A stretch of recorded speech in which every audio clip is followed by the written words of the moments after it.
Bonjour, je m'appelle Émile Minder et je suis guide au musée Biblé-Orient.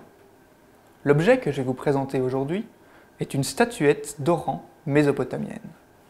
Oran signifie la personne qui prie, et pour cause, les statuettes de ce type étaient posées dans les temples, devant l'alcôve où se trouvaient les représentations de la divinité à laquelle le temple était destiné.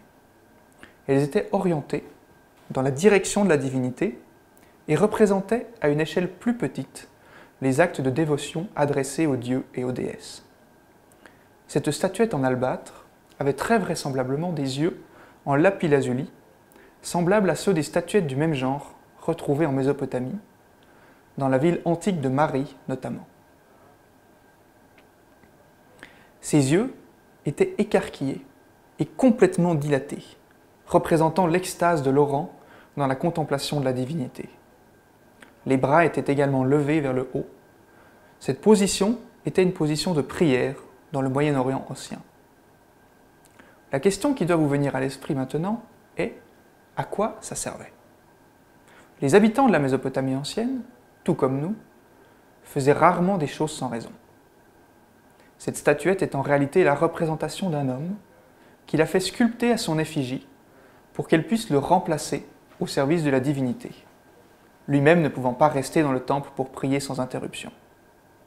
Il pouvait ainsi s'assurer les bonnes grâces de la divinité en montrant sa ferveur ininterrompue.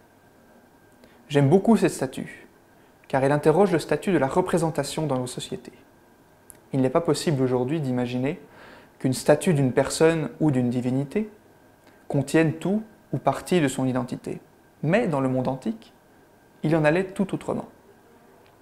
Tout comme la statue de la divinité dans le temple était elle-même la divinité et ne faisait pas que la représenter, cette statuette était d'une certaine manière l'homme qui l'avait fait sculpter. Cette idée peut nous sembler naïve aujourd'hui, mais c'est ce qui pour moi lui donne toute sa force. Et cela nous donne un aperçu de la diversité des rapports que les humains peuvent avoir au monde, ainsi que les manières qu'ils ont de s'y représenter.